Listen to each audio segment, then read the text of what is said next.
Violent protests, a Prime Minister's resignation and an army taking charge. Nepal is facing one of the worst political crises of its times. But normalcy, thankfully, seems to be finally returning. After Prime Minister Oli there stepped down, around midnight yesterday, the army chief met with the protesters. Demands were heard. Talks with the president are now on the table.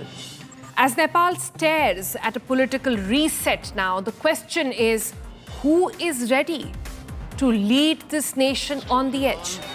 There are some contenders, we'll talk about that. But first up, welcome and hello. This is 5 Live. I'm Sonal Mehrotra Kapoor. We'll be looking at today on two key stories emerging from Nepal. First up, on what about the Indians who are actually stuck there. We'll speak with some of them. What is the plan to actually bring them back? Over 400 Indians are still stranded in Nepal. No way or no news yet of how they will come back. And then the political turmoil. What is it leading to? What exactly will be the next step and the next gen of Nepal politics? Two key faces have risen to the fore. There is Balendra Shah and Rabi Lame. Now, they are speculated to be in the running to succeed KP Sharma Oli. But who are they? How are they placed in the race for the top? We'll discuss all of that and a lot more. First up, take a look at how was day 3 of Nepal unrest today.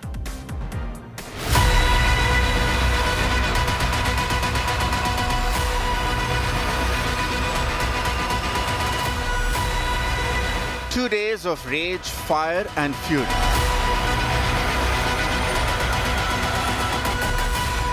But now Nepal is breathing just a little easier.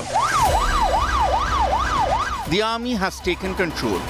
Boots on the ground, curfew in place, and silence where there was once chaos.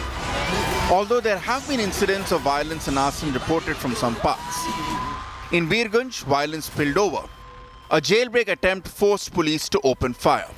And you can see pictures here yesterday night yesterday afternoon, how this area was literally burning. Several vehicles were torched here. Several buildings, the public buildings were also set on fire. So the protesters went on a vandalism, they went on a rampage. The entire city was in chaos yesterday.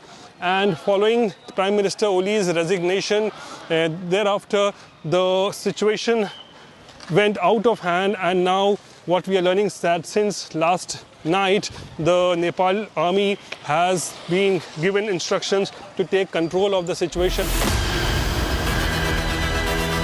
Tuesday's rampage left the capital scorched. Private offices, public buildings, even parliament set ablaze by furious protesters.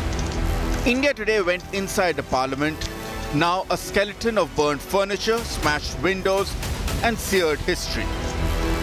And we are getting you those exclusive visuals from inside the Nepal's parliament, inside the complex, inside the Nepal Parliament House, where the law was drafted and legislations were brought into effect. This is the main entrance of the main complex of the floor of the house, and from here the lawmakers used to come. The Prime Minister, the cabinet ministers would take same steps, but probably they forgot as to why they were brought here.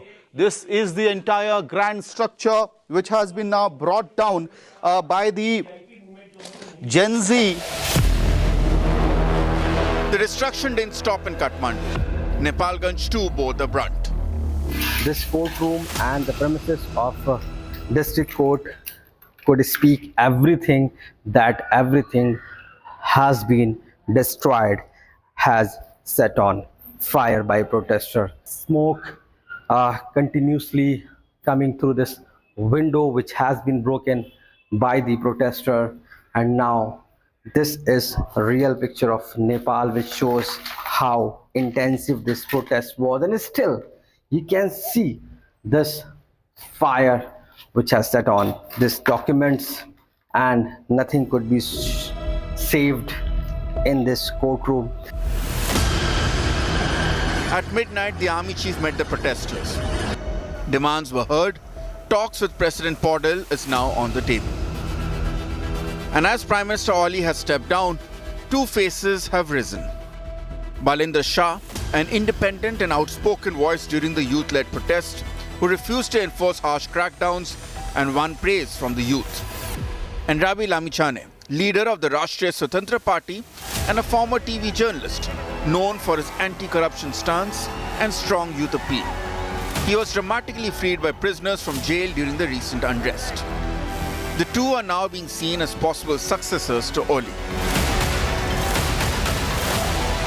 As Nepal stares at the political reset, the question remains, who will lead a nation on the edge?